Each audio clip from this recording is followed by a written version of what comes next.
astrophysics. That's on my XML project.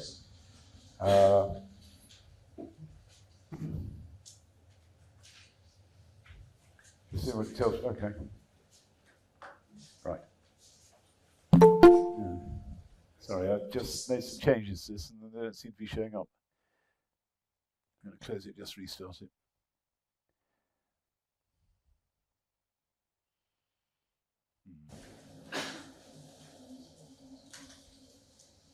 Oh, it is a small technical issue. Oh, I see. Okay, very simple change. I put them in the wrong order.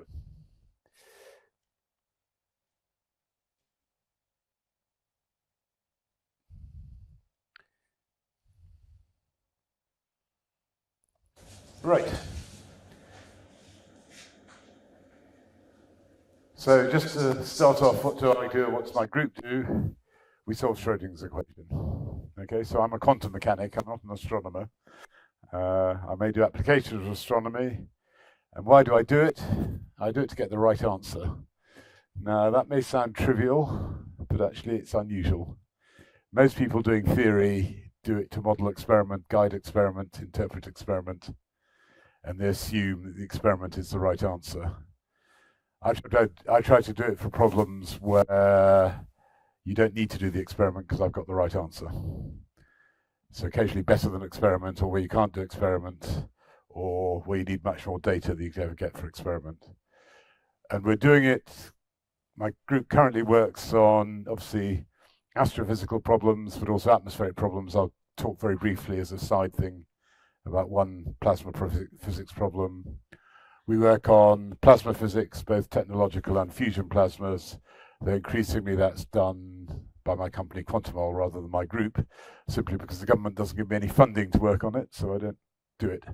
And then, rather surprisingly, I've got increasingly involved in metrology, which is a highly accurate measurement, and I put the emphasis on the word measurement of things, but actually it turns out, and I'll talk briefly about transition intensities, that we can compute these things as accurately as they can be measured. And very often they use our calculations as benchmarks for the measurements. So I'm getting funded by the European Union in particular for doing metrology calculations, which is a slightly strange place for a theorist to be, but that's where we are. So I'm basically going to talk today about the XML project.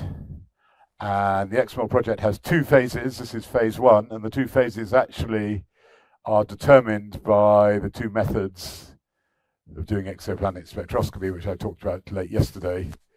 So originally, our aim for the original project was to provide all the molecular transition data important for exoplanet atmospheres, implicitly assuming that people were using transit spectroscopy, which is relatively low resolution. So we discussed that James Webb is trying to do this at 3000. Isn't quite succeeding at the moment, may succeed, but we're talking about resolving powers of 3000 or less, basically for transit spectroscopy. So this came at an interesting time for me because I was head of department at UCL. I've been head of department for 5 years, and then they asked me to do another 5 years, and I said yes. And I immediately thought, I shouldn't have said that. I'd done 5 years, it worked very well. I should have quit while I was ahead. And then I got this grant 2 years into my second 5-year term, and went to the dean and said, they give me €2.5 million. I need to spend this properly. I can't be head of department, and resigned. So it brought me out of being head of department and meant I could go back to being a full-time researcher again. So that was very nice for me. And just a little bit of background here. I've already implied that you can use molecular spectroscopy as very much the thermometer. You can use atoms for a thermometer, but it's on this end of the scale. So when you're talking about temperatures above 10,000 Kelvin, you can use atomic spectra very much as thermometers. But you can use molecular spectroscopy as thermometers really over quite a wide temperature range. Of course, we concentrate very much down here, and the measurements are made down here. You can do measurements gained higher temperatures, I've actually analysed spectra of water taking oxyacetylene torches, which work at about 3,000 Kelvin. But there are two things. Firstly, these things are non-thermodynamic equilibrium, so you don't get any intensities. Secondly, if you do a thing like a torch, you get air broadening and Doppler broadening, so the lines are very wide and you don't get them very accurately, and you get them all blended together because there are lots of lines, as you'll discover, and they all overlap each other. So experiments are very difficult, really anything much above room temperature, particularly if you want transition intensities. But in astronomy, you have brown dwarfs we talked about. They're typically, well, actually go right down to terrestrial temperatures up to about 3,000 Kelvin. You get dwarf stars like M dwarfs and carbon stars, 3,000 to 4,000 Kelvin. Sunspots, just over 3,000 Kelvin. Even the sun at 6,000 Kelvin just below has a significant number of diatomic molecules in its atmosphere. So these are all quite important molecular spectra. And I already showed you the sort of problems you get into when we looked at this brown dwarf spectrum yesterday, that when you model it with an insufficient data set, which this was all the laboratory data available at the time, you really don't get a good representation of the problem, and when you need to calculate billions of lines, in this case, to get the answer. So my argument very strongly to the ERC was this is a problem that's going to be solved computationally by solving Schrodinger's equation. And luckily for me, they agreed. And our results are pretty accurate. I mean, this is resolving power 2000. It's the same object. And you can see that the detailed features you get with our calculations agree very closely with the observed features. I would say that this line list, 10 to 10, actually was one of our least accurate line lists, and we've done a new one which is more accurate. But it was probably good for a resolving power of about 5,000, so it's certainly good enough for this. To get this general problem that cool astronomical objects, and cool is relative to hot stars, not relative to any temperature you may think of, have huge features due to molecular absorption. So the top line is a brown dwarf star, which you get a lot of titanium oxide, a lot of water, some iron hydride. In principle, the shape of these spectra are black bodies. In practice, they look nothing like black bodies because of the big chunks taken out of them by molecular features. So if you want to know the most basic property of these stars, which is their temperature, you have to actually model the molecular absorptions or it doesn't work. And actually, interestingly, I had a long-running argument with a gentleman called Uffe Jorgensen, who did a very early and rather crude water line list, which fitted the spectra of M dwarfs beautifully, didn't fit any lab spectra, gave completely the wrong transition intensities. When you used our calculations, which reproduce all the lab spectra nicely, it didn't give us a good fit to the M dwarf spectra. And he claimed that his line list was better for M dwarfs. My view is that they actually just had the carbon to oxygen ratio wrong in their models, and they had too little oxygen, therefore you needed too strong transition intensities. And the solution actually was to do a model with slightly more oxygen in, and then you would use the proper data. So that's the problem, is you can get confirmation bias in all this if you do things wrong. The second spectrum is the on this row is the carbon's methane rich brown dwarf spectra we just looked at, but over a longer region. So you have things like ammonia in it as well. The third one I think is Jupiter, which has a lot of methane in. Tends to blank out whole regions, optically thick, blank out whole regions. It's quite low in the atmosphere, it's very high pressure. Sorry, that's the fourth, that's the bottom one. So I think you've got two brown dwarfs there. So the question is, how does this play with exoplanets? And that was the problem that we aimed to solve. But just have a sideways comment here. I'm going to spend the rest of the time nearly talking about astronomy, but so we had a water line list, the one I already talked about actually, about assigning the spectrum in HD 1987-3. The BT2 line list, we have newer ones nowadays. This has been widely used for various astronomical problems.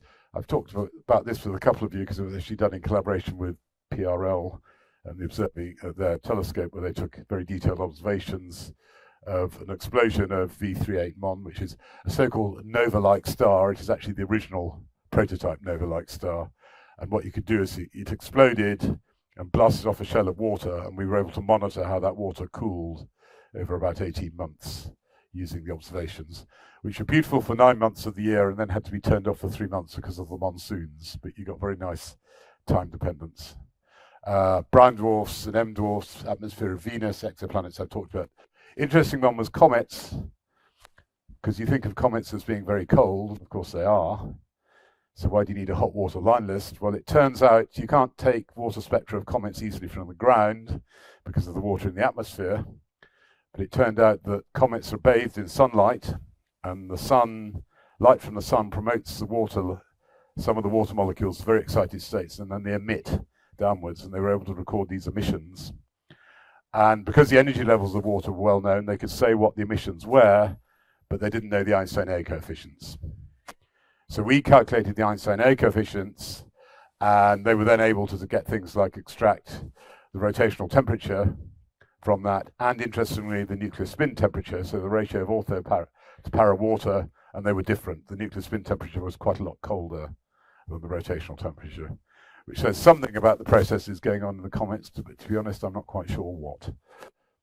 But also you can do this for a whole load of terrestrial applications. So I had an early student who was working on putting together water opacities, and you could tell how long ago this was because he had to physically walk to the library to read papers. And he came back one day from having been to the library very excited because someone had cited his paper. And they cited his paper in a rather interesting fashion. They'd been flying across America looking for forest fires, looking downwards. And the clearest signature for a forest fire was the signature of hot water, which they were modeling with his data. But you can get it in all sorts of other things, you know, explosions, flames, sensors, gas engines. So it gets widely used for also various other terrestrial applications. You've already seen this, I think, that our general technique is what we call ab initio quantum mechanics informed by experiment. So we do solve Schrödinger's equation for the electrons, but then we refine the potential energy surface or potential energy curve, and I'll show you examples of this in a minute, to really reproduce the experiment. However, we keep the dipoles ab initio, and that's actually what's the fact we can compute these dipoles very accurately is what has got us involved in metrology, and I'll show you an example of that, I think, actually immediately off this slide, and then we produce the likeness. So just have a diversion onto transition intensities. We got seriously involved in this actually for something. If I was in the US, I wouldn't be allowed to speak about this at the moment. So the OCO2 mission is a carbon dioxide monitoring mission launched by NASA. Trump has ordered it to be closed. It's run by JPL. JPL thought it was a shame to waste $1 billion mission and said they would sell it to another government to run. And Trump said no, they had to close it. In my view, this is vandalism. Anyway, the guy who was head of OCO2, David Crisp, there are quite a lot of these sort of missions running, but I really like David Crisp because he understands the spectroscopy. And he did an error budget for the whole mission and realized that the biggest error in the mission was caused by the inaccuracy of the measurement of the lab intensities for CO2, which are accurate to something like, at that point, accurate to about 3 or 4%. That was the stated accuracy. So the question was, could they be measured or could they be provided to 0.5% accuracy? We thought we could calculate that, and a group of American scientists thought they could measure it, put up a team of people to measure it. So we set about it. Now, just before I move on to that, there's also an interesting thing about carbon-14, because if you burn fossil fuels, you don't get any carbon-14 because the fossil fuels have decayed all their carbon-14 away. If you burn biofuels, for instance, you do get carbon-14. So actually you can use carbon-14 in atmospheres of different locations as a test as to whether people are actually agreeing with their climate agreements, that they're burning fossil fuels or not. And the standard way of doing this is to fly an aeroplane, grab a gas sample, bring it down to the ground and run it through a mass spectrum. That's very slow, very expensive, very inefficient. It would be much nicer if you could do this spectroscopically. So we did a series of calculations that predicted precisely where all the carbon-14 lines should lie and what the intensities of them would be. And interestingly, our partition function that we computed for this, which I believe to be very accurate, was a few percent different from the one that everyone was using for the spectroscopic analysis. So that was already a significant difference. But going back to the intensities, this was actually funded by our environmental people, NERC. This was actually, and it's a slightly funny picture, so it needs a little bit of interpreting, but it's a measurement made by Joe Hodges' group in NIST. Where's Joe Hodges on here? He isn't. Oh yeah, there he is. Joe Hodges' group in NIST by Kazia Bilska, who's now gone back to Poland. She's an academic in Turin. And their measurement is implicitly 0. The ab initio points we calculated are the blue points. And for some slightly strange reason, they just put the measurement errors on our ab initio points. We reckon our ab initio errors are about 0.5%. So they're consistent with the measurement. You can see that we're in much more accurate agreement than everyone else here. Now, the reason for wanting to calculate this as opposed to measure it is that they were only able to measure a very limited number of lines, whereas we could calculate everything. So the idea was that if we could show that our calculations were accurate using these very high accuracy measurements, we could then recommend these for use. So there were 2 bands that OCO2 are looking at. That's one of the bands. The other bands, there were measurements. So this is a slightly different scale. This is our calculations is 0. Again, we think 0.5% accuracy. The thing with the strange shape, which we can explain, is in the HITRAN database, that's the standard atmospheric database, rather large uncertainties, not terribly good agreement.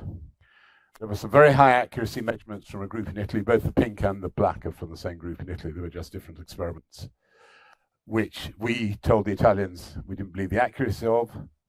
There was one line from the German metrology lab we agreed with.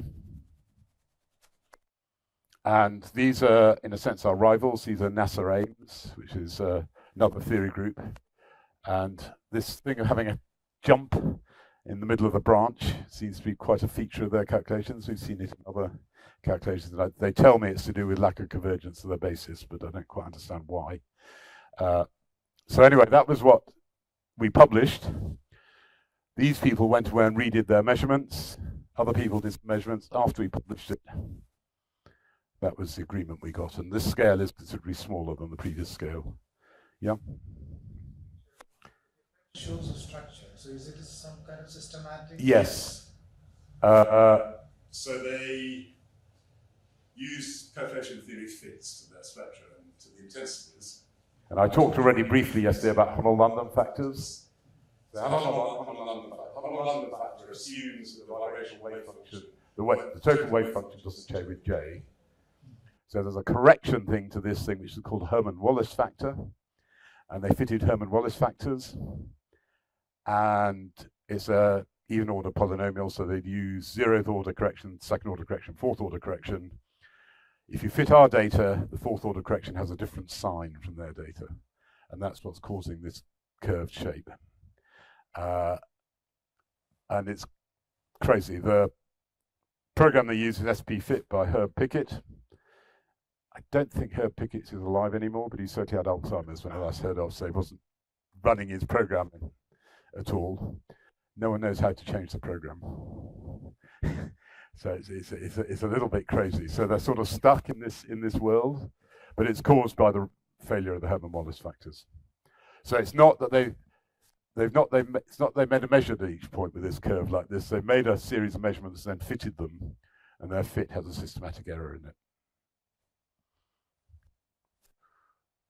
So at the same time, at the same time, the Americans were doing their measurements as a collaboration, and they got results that they also said were 0.5% accurate, and they differed by 1% from our results. So we were marginally in agreement with them. And Yuli Gordon, who runs HITRAN, came up to me one day and said, "Jonathan, I know your calculations are very good, but we're funded by NASA. The experiments were funded by NASA. I have to use the experimental data." And I said to him, "I understand realpolitik, Usually I won't be offended. So they did. And they CO2 took the data. And they said, everything's off by 1%. So out went the experiment, in went the theory, and everyone's happy, including me, or especially me. So that was quite an interesting story. And that was actually what got us really involved in this metrology stuff. So there's a long story about this metrology stuff, including a paper that came out in Science about a month ago. I'll just show you one picture. And I think the interesting thing about this picture is not really the numbers on it, which you probably can't read, but the fact that 0 is always our results. So we're now in the situation where the experiment measures itself against the theory, which I find is a very strange situation. But the reason is that you can see the experiments measure all in all sorts of different ways. So the way to actually string them all together is we give everything, and then they can use that to benchmark and say where they agree. But this is being done for things like remote detection of temperature, remote detection of pressure, by getting very accurate line position, line intensity measurements.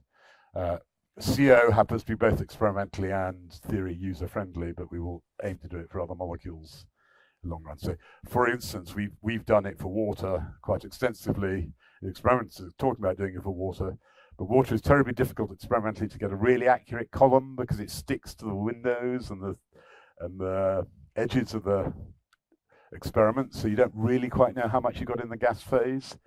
I collaborated with an experiment where they used a pressure gauge and a humidifier, and they got different results from the two gauges, so they didn't quite know what to use, you know. So anyway, I'll shut up about that and get back to the XML story.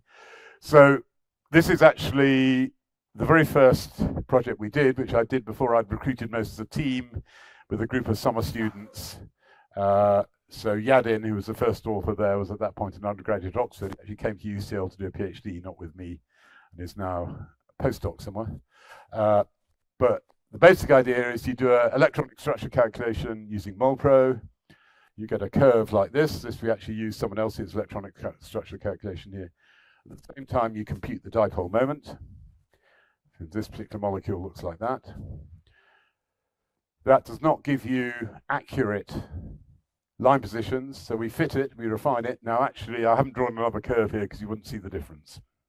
The refinements are very small.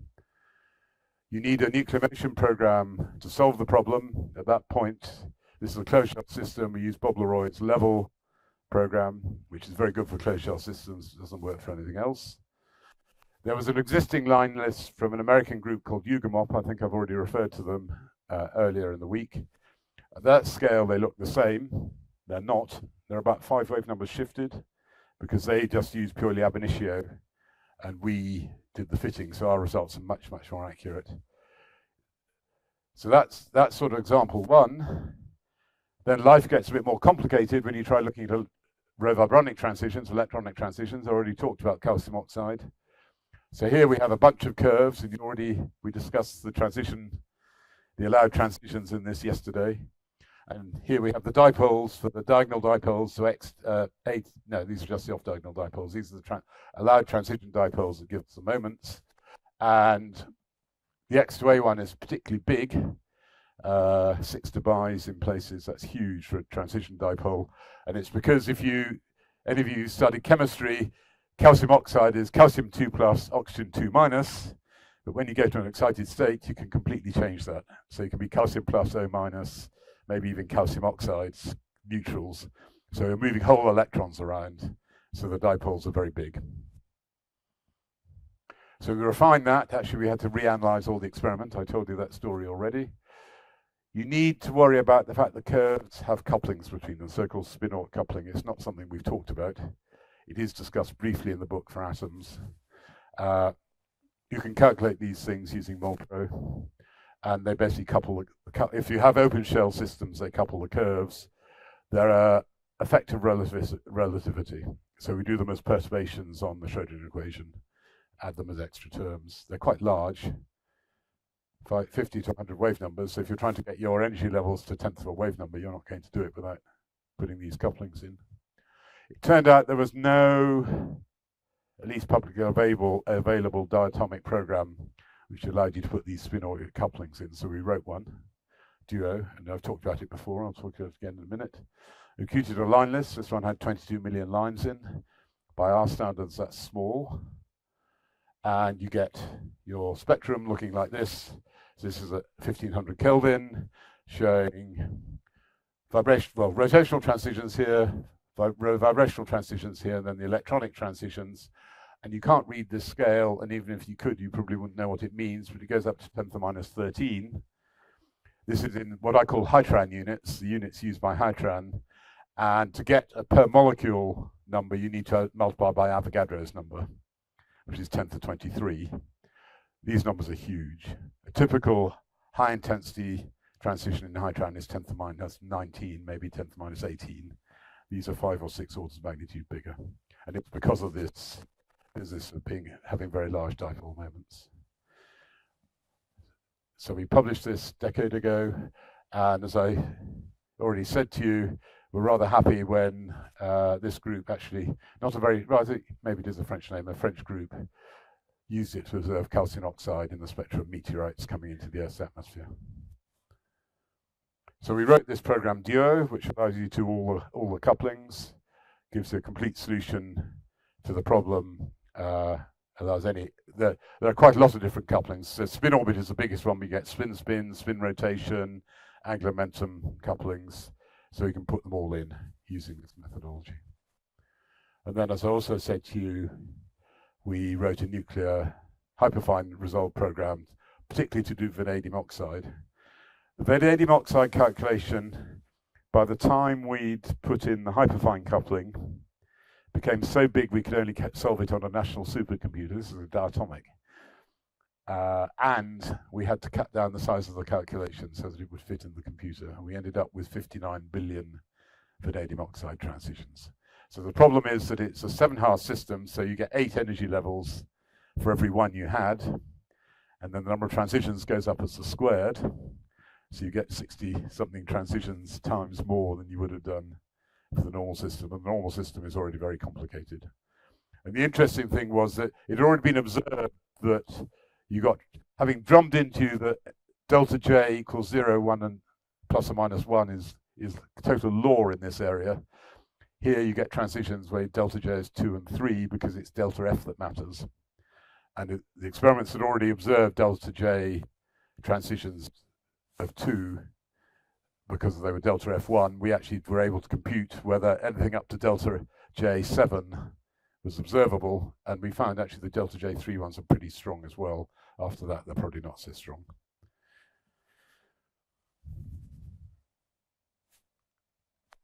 So this, I've mentioned Yakiv Pavlenko before. This is an interesting one. He analyzed aluminum hydride in Proxima Centauri and using our line list. And the blue lines here are band-band transitions. And you can see that they're very good at predicting the features in the spectrum. The molecule also, I'm going to scribble at this point.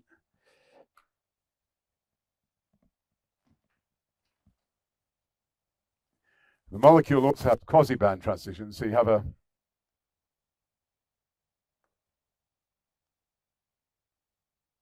potential surface which you may think looks like that, but actually in this particular case looks like that. It has a long hump in it. And then you can get the states that come here and they can tunnel out. And they have a lifetime.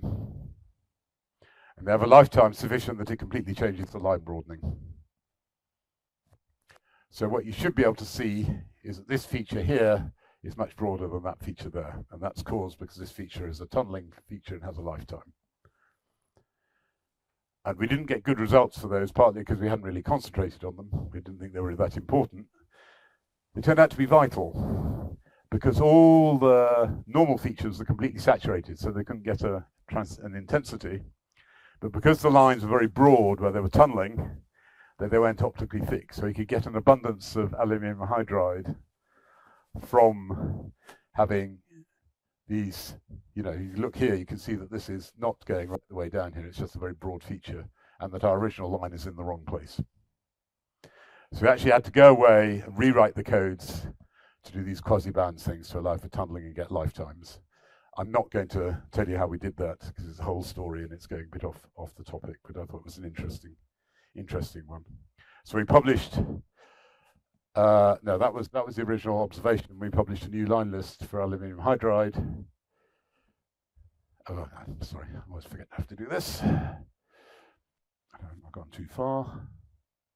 We published a new line list for aluminium hydride and aluminium deuteride, which actually was a very rich paper because it had a new line list, it had a new method for doing a line list, it had new experiments from these two gentlemen in Poland, and it had new analysis of the observational data from these two gentlemen as well. So it had pretty much everything you can think of in the looking at this problem.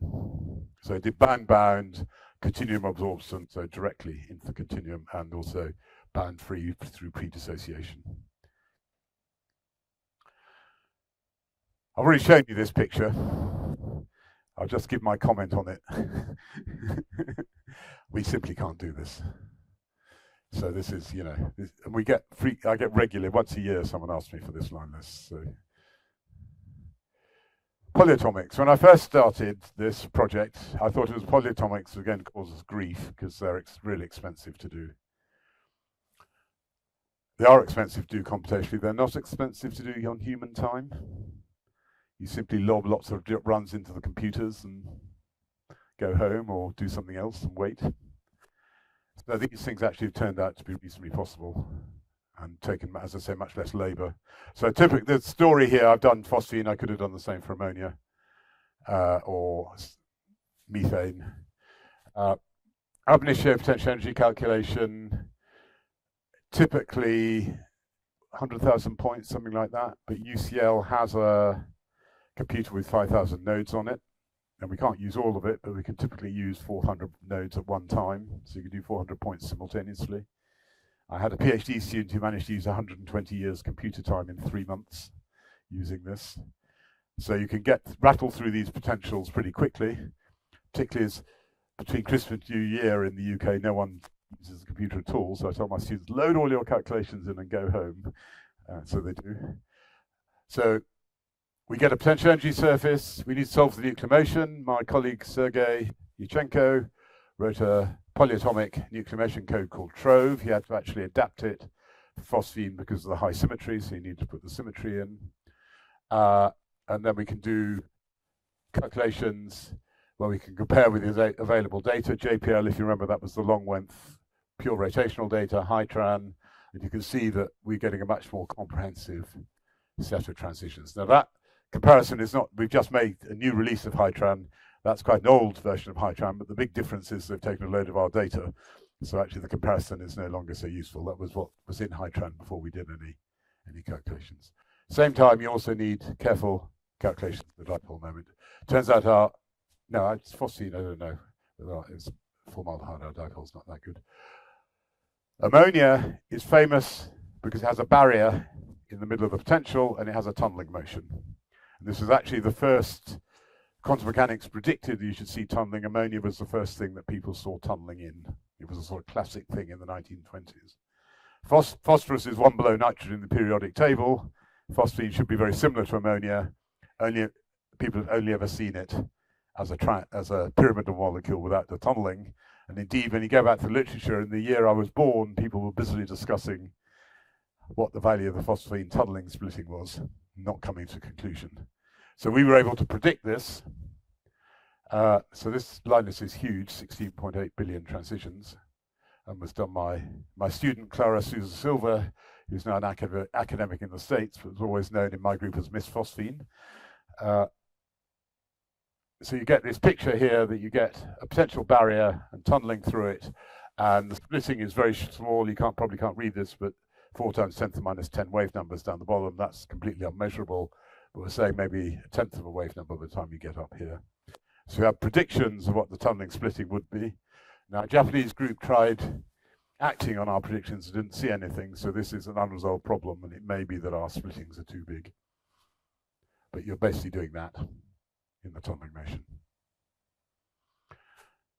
If you look at the spectrum of phosphine, those of you who follow these things will know that there's been a big controversy about Venus and whether, so there was one line of phosphine detected on Venus where they think it shouldn't have been, and there's a whole story on biophysics based on this, which I don't really believe.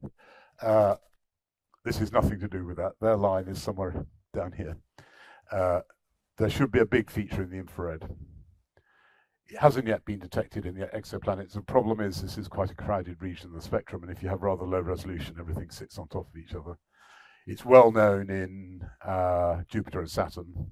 You get phosphine spectra, but hasn't yet been detected in a planet outside the solar system. So I thought originally we'd do about 20 molecules. When we did the release a year ago, there were 91. We've added a couple since then, so we're getting all towards our first century. But the thing is, this list, the in progress and request list, has not got shorter. No matter how many molecules we do, people keep on asking us for more and more molecules. So, and the rate limiting step is simply people. It takes trained people to do these calculations well. So as many postdocs, PhD students, collaborators I can get to do this is actually the limit on how fast we do them. So for example, I had an MSc student do this year before last. She's just writing it up at the moment. I had 2 MSc students, one after the other, do this last year. I've got to write that up. It's one of my things to-do list. I have a former postdoc who did this as a side project. He was actually working on photo dissociation. Keeps on telling me he's nearly finished, but it doesn't seem to quite happen. So that's how these things go. And then, as I said to you yesterday, Ignaz Snellen came along this very ingenious idea of using high-resolution Doppler shift and cross-correlation to detect molecular spectra. Ignaz is a slightly funny guy. He seems to think that molecular spectra were brought down in the primordial swamp from God in some holy book, and were all completely known, and he doesn't need to worry about it because they're just available. When I try to persuade him that when you look at molecules like vanadium oxide, this is not true, and he has to actually say what he needs and why he needs it, you don't get any response. So instead they write papers saying our line lists are not good enough for doing this, even though we could have told them that. And if they talked to us, we might have even been able to recommend data that was good enough for doing it. However, it's quite helpful having papers in literature saying you need better calculations, because then you can write grant proposals saying these guys need better calculations, give us the money. So that's what I did. So anyway, as a result of this, I went back to the ERC and said, give me some more money.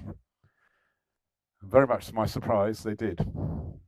And when I say surprise, I know that it was technically possible to get a second advanced ERC grant. I've yet to meet anyone else who's got one. I've met someone who said, oh, I know someone, but she is a Nobel Prize winner.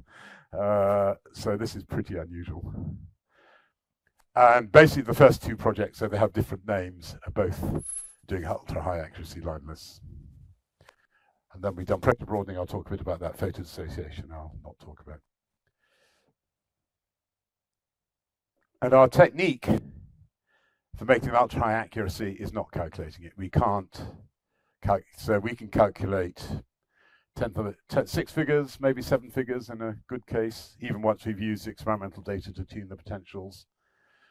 We were really needing 8 and 9 figure accuracy to do this sort of thing. So I'd already worked with a Hungarian group, Tibor Furtenbacher and Attila Cesar, on doing a technique called MARVEL, measured active rotation vibration energy levels. Just before we get to what it is, active is a technical database term, meaning the database is updatable. And so if you have a MARVEL method, you take all experimental data and you do a MARVEL process on it, and then you add that on the end and redo it.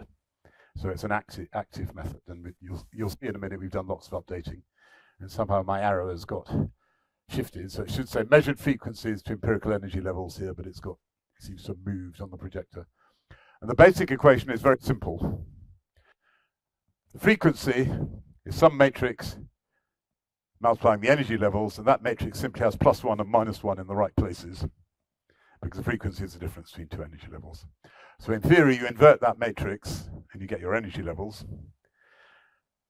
Issues are that this is, of course, not a correct equation, because no one measures frequencies, they measure frequencies plus uncertainties.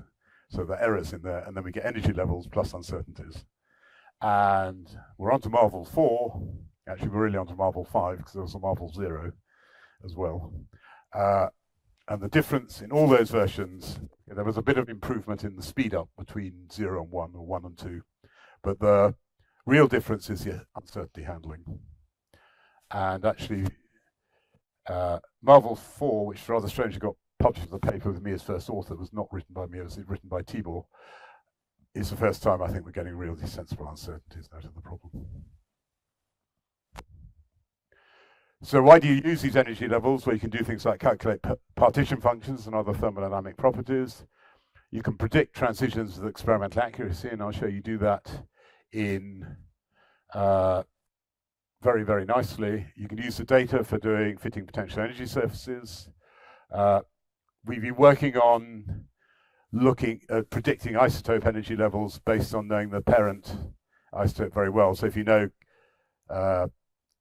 carbon dioxide 16, 12, 16 very well, what is 16, 13, 16 energy levels, for which there's some data but much less data. And we have an isotope extrapolation technique which is written there. It's quite good. It works better than not doing it. I have a student doing machine learning to improve it, and actually he's already got it working for CO and CO2. We're just writing our first paper on that. And you get improved transition frequencies for a large number of transitions, and I'll illustrate that because that's really what we want. And we, in our jargon, we call these line lists marvelized, and we've improved the transition frequencies. So this is one example where we did a project on formaldehyde, and you'll see that I'm quite shameless about who I recruit with. So Afaf Al-Derzi was a fellow PhD student of mine years ago. She's Iraqi. She ended up as a political refugee in the UK and retired. And I said, Afaf, do you want to do some work? And I got her doing some of these Marvel projects for me. We looked at 43 literature sources, extracted 16,500 transitions. When we invert them, that gave us 5,000 energy levels. We can then put those energy levels into our big states file with all the energy levels calculated. And then you run the experiment, you run the post-analysis program, exocross, and you find that we get 350,000, 360,000 transitions which have experimental accuracy. So you're getting a factor of 20 increase in the number of transitions you can predict experimental accuracy compared to the input. And that's typical. We've had 70 as the biggest, 20 is roughly typical.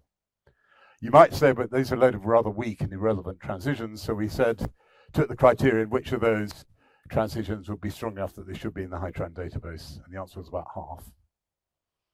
So quite a lot of them now are in the HyTran database because we provided them. And then one of the interesting things is the various experimental groups have actively been working on doing projects to improve this. So this is a Swedish group. Alexandra Foltynowicz, who's been actively doing very high accuracy experiments with the idea of putting the data into Marvel and helping us improve it. So this is water, which is where it started. We designed this for water. And there's a sort of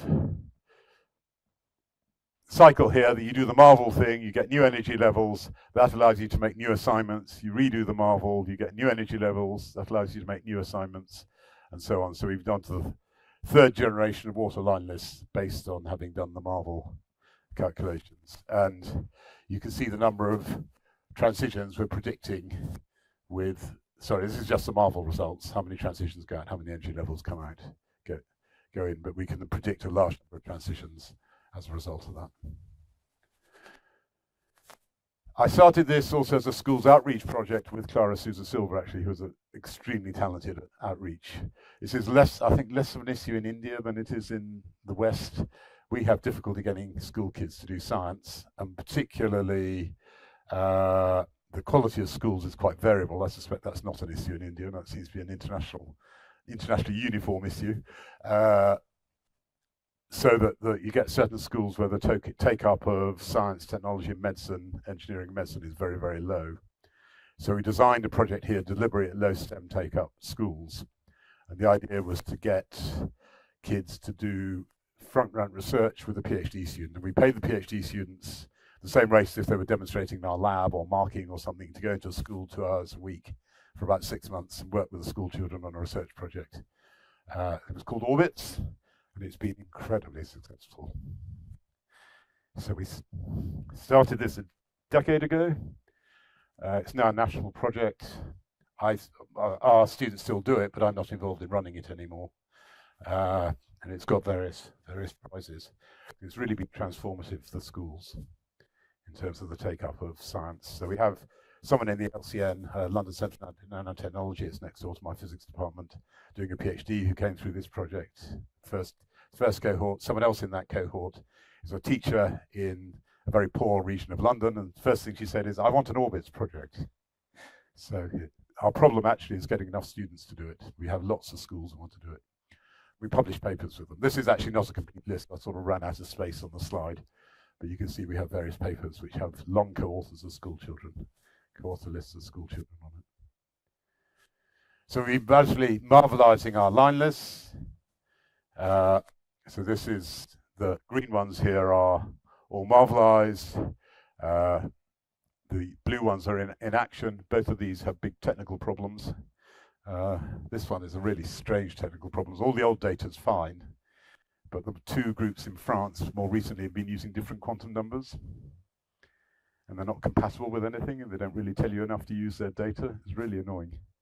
So it's an unresolved problem.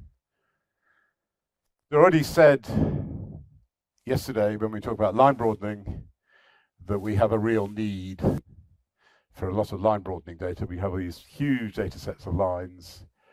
I have to say, before I started getting involved in line broadening, I said to the people who encouraged me to show it matters.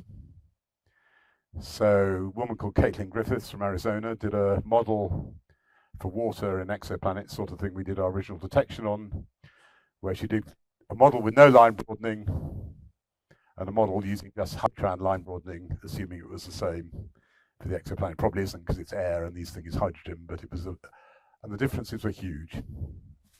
So I was persuaded, and we started doing it. And I said already, we hauled in Bob Gamash to come and tell us how to do it, and we used some of his methodology for doing it. The problem is it's time consuming.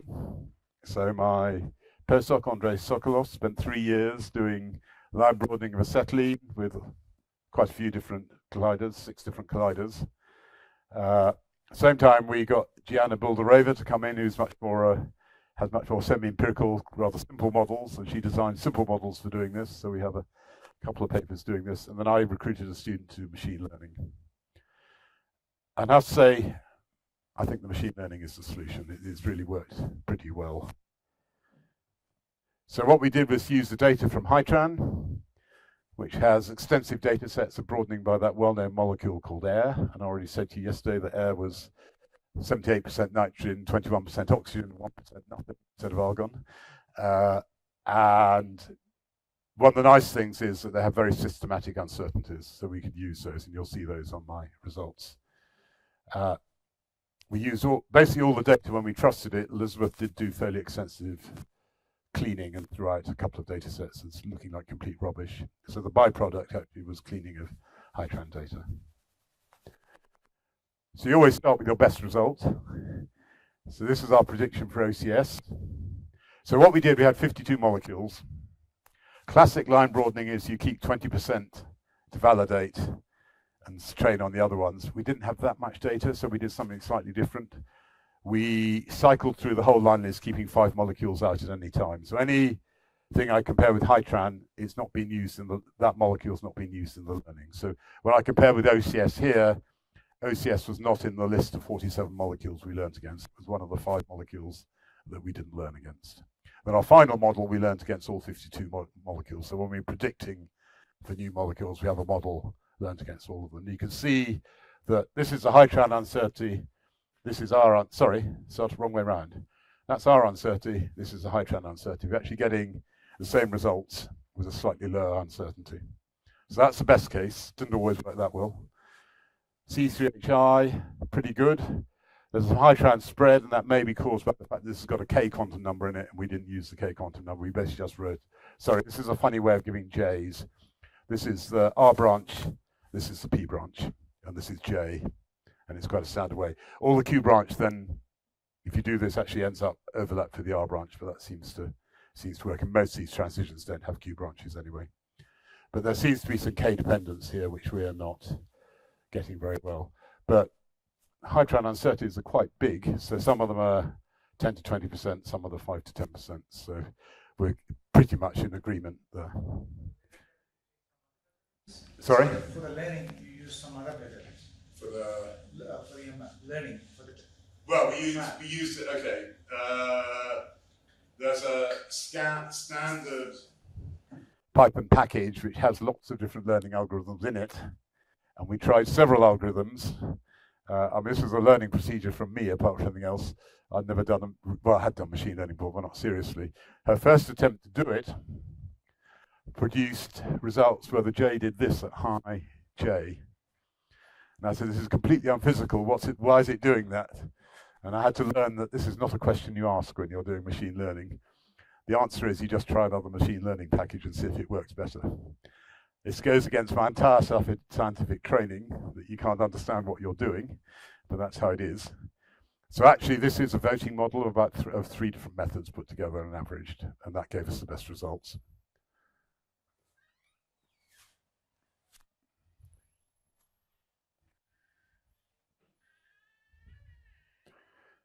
Methane. This is probably our worst result. And the problem here is that there isn't methane has very narrow, very small line broadening coefficients. It's a rather light system, it's a rather unusual system, and we don't have any other equivalent molecule in the training set. So when we take it out of the training set, we're not predicting it very well. And interestingly, recent papers show that the temperature dependence, which high-tran and us are using, is completely wrong for methane as well. That it's much less temperature dependent than the assumption is. SO, we think high-tran's wrong.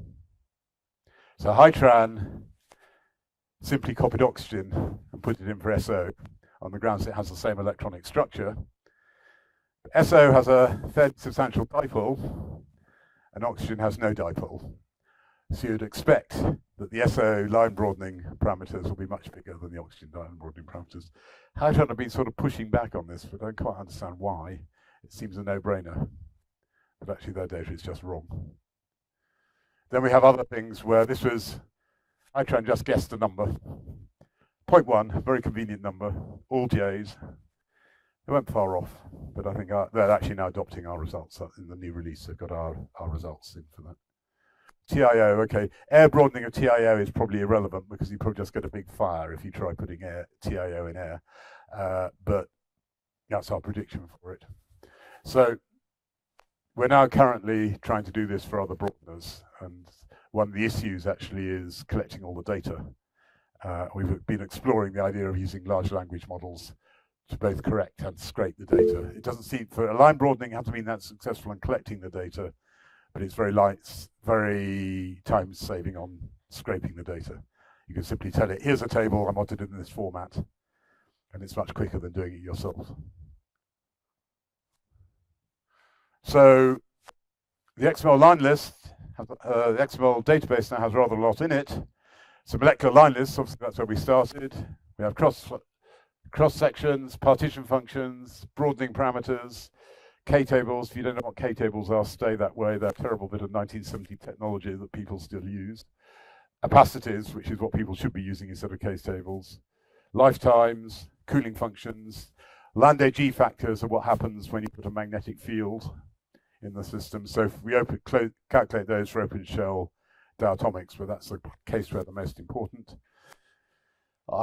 We had a few cooling functions, which basically says if you have a lump of hot gas, how fast does it cool by radiating? I had a master's student last year who systematically computed cooling functions for everything. So we're turning it into a database. That was a side project, actually nothing to do with astronomy, looking at molecular steering based on dipoles. I had another set of master's students turn the specific heats into something called NASA polynomials. It's actually NASA designing rocket exhausts rather than NASA doing any astrophysics. They've been surprisingly popular. We have a lifetimes database for plasma modeling. Because we now have a rather small subsection of very high resolution data, we wrote a client database which basically scrapes the main database and just gives the high resolution data. So if people come to me and say, I have these 3 lines, I want to assign them, you have 10 to 13 transitions, it's impossible to find. So now you can just haul out the accurate high intensity lines in this database and do your line assignments. We have this is out of date, it's published, we have a new photo dissociation database, which is our data and some experimental data. And the whole thing has an API, so you can pull the stuff straight to your computer rather than manually copying huge files. I think this is very much for computer things.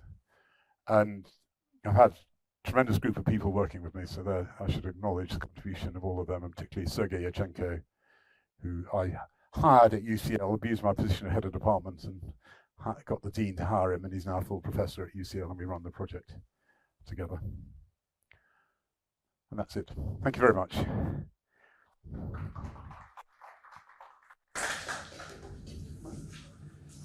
If you have any questions? Questions, comments? In the session. Okay, I have no idea what the time is, as usual. Yeah. What is the energy formula for the white dwarfs or brown dwarfs? So what do you mean by energy formula?